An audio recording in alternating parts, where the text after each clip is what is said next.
This is a piece that we bought in 1997, did you say? I didn't. Oh, okay. Yes. Yeah, I'd say it was 1997. Anyway, it's a piece by Keith Jacobshagen, who's a very prominent artist and has been in numerous museum collections around the country and world probably for that. This was a piece that was donated by a woman by the name of Dory Gates, who had a very well-known gallery back in Kansas City in the 80s and 90s, and we are fortunate to bid on it and purchase it back in 1997. This is a piece by Janzelfer Redman, and we got it at the auction in 1999. It was in a live auction. We were so excited that we won the bid on this. I don't know much about the artist. I believe she lives and works in Sioux City, Iowa now, but it's one of my favorite pieces. You can look at it, and every time you look at it, you can find something new in it. And I always say it plays well with others because I can hang it in any room, and I think it's been rotated around in our house. It's probably been in 3 or 4 different rooms. It makes friends with everyone. It does. This is a piece by Dorothy Curry. We bought this piece at the auction in 2002. It's an oil on canvas. I love this piece, and even though it's so freely done, there's a lot of detail that Dorothy had put into this. You know, you can see the platter of food, and this woman reminds me of like an old Italian grandmother or something like that. But I like how washy it is, but at the same time, you can read so much into it. And so, and I love the color palette and the composition. I think it's just a wonderful piece, and again, it's one of those pieces that you just feel so fortunate to find in Kansas City.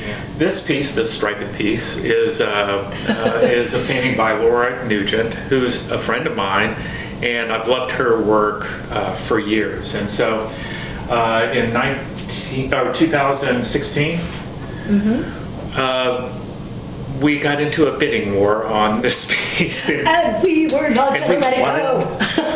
We really wanted Laura's piece. And so we brought this home, and we just love the piece, and it fits in so well to our environment, and it's landed kind of permanently in our kitchen. Actually, I would buy anything that Laura Nugent had. Every work I've seen of hers, I want it. I want to be best friends with her artwork. I just love it so much. It's great.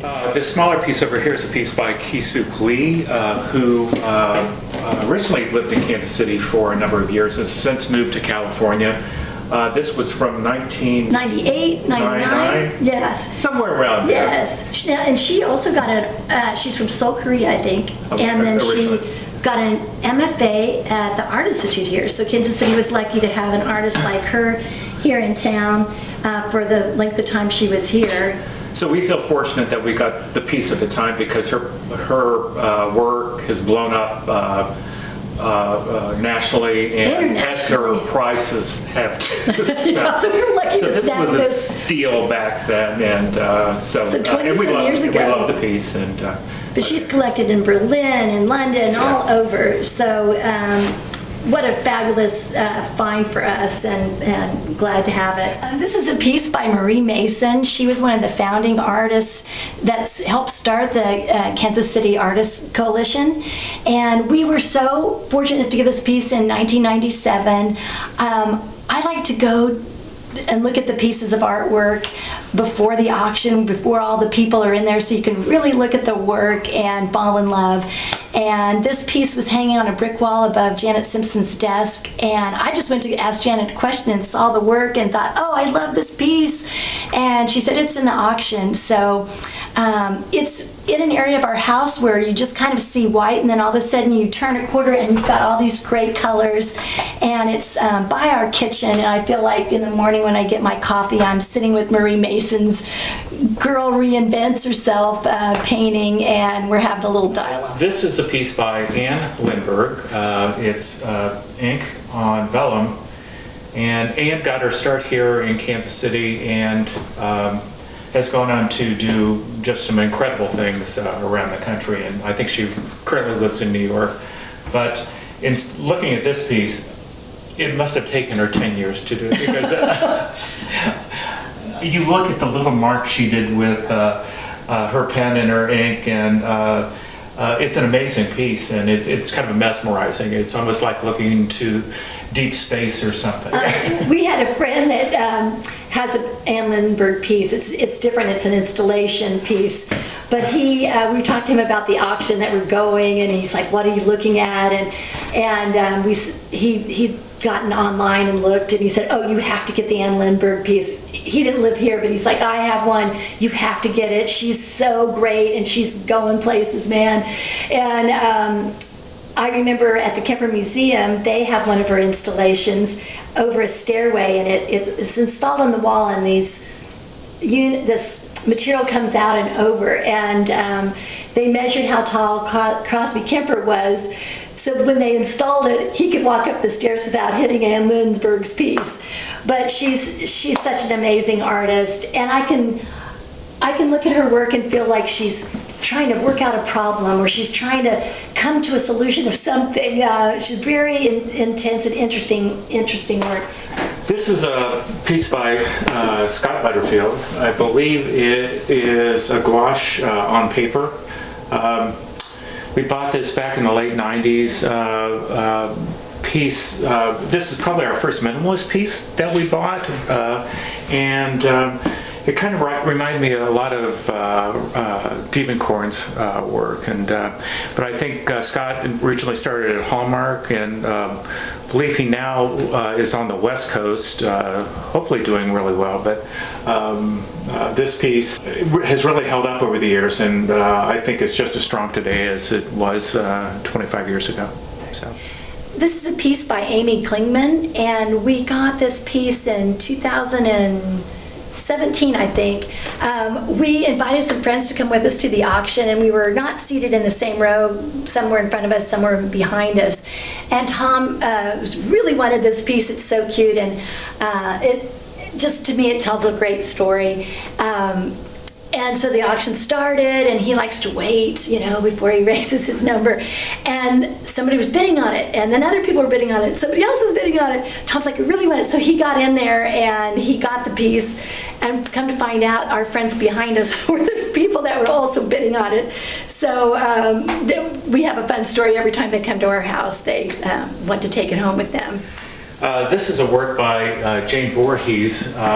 Susie, are these watercolors, or do you know what? I think they're prints. They're prints, okay. Yes. And Jane is not only a wonderful artist that we've known for years, but she's a very good friend of ours too. We've always loved her work, and the year we bought the piece, or at the auction, bid on the piece, was 2003, and was, I think, one of the first years that she had a piece in the auction. Right. And we were all over it. Jane, on the back of the piece, wrote a nice little essay about the piece. She was working in Venice, and this is when she made the piece. It's called Evanescent, which means fleeting, and the work kind of deals with loss. It's a real powerful piece. And Jane has been a great advocate for arts in Kansas City, and she's very generous with her time and her talent, whether it's donating pieces or working with the community on art. So we're really pleased to have her in our collection. This is a piece by Lou Merrick. For those of you not familiar with Lou Merrick, he and his wife Philomene Bennett started those Artists Coalition back in the 70s down in the River Market. And Lou was quite a character, as was Philomene, as is Philomene. And I'm sorry to say that Lou passed away not too long ago. But we bought this piece back in 1998. My wife thinks there's... Oh, sorry.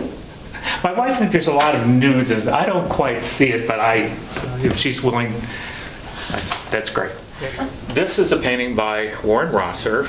We bought this piece in 2015. Warren doesn't donate pieces very often, so we feel very fortunate that we were able to bid in on his piece and acquire the piece back in 2015. For those of you that aren't familiar with Warren's work, Warren has been a professor, had been a professor at the Art Institute for many, many years, and is now the retired chair of the department there. As far as the piece itself, love the composition, the geometric forms there, and the palette, which is really unusual with the greens and the creams and everything. So great piece, and again, very, very happy to have it. This is a piece, oil and canvas, by Janet Simpson. Janet is one of my heroes. I met her back in the mid-'80s when I moved into Mel Mallon's Art Space building, and that's when the Artists Coalition Gallery was opening up there. She had been the executive director at the Artists Coalition for over 30 years. She's retired now, but she was a painter in her own right, and I hadn't seen a lot of her paintings, and when this came up for auction, I loved it. I just didn't buy it because she was such a great friend of ours. It was a perfect piece for a space for my artist studio that I was redesigning at the time, and it's gone from that space to our firehouse studio, and finally to our home now. So. And Janet's always was so busy promoting other artists that she really didn't promote herself that I saw that much, and I'm so proud to have this piece of hers, and it's beautiful.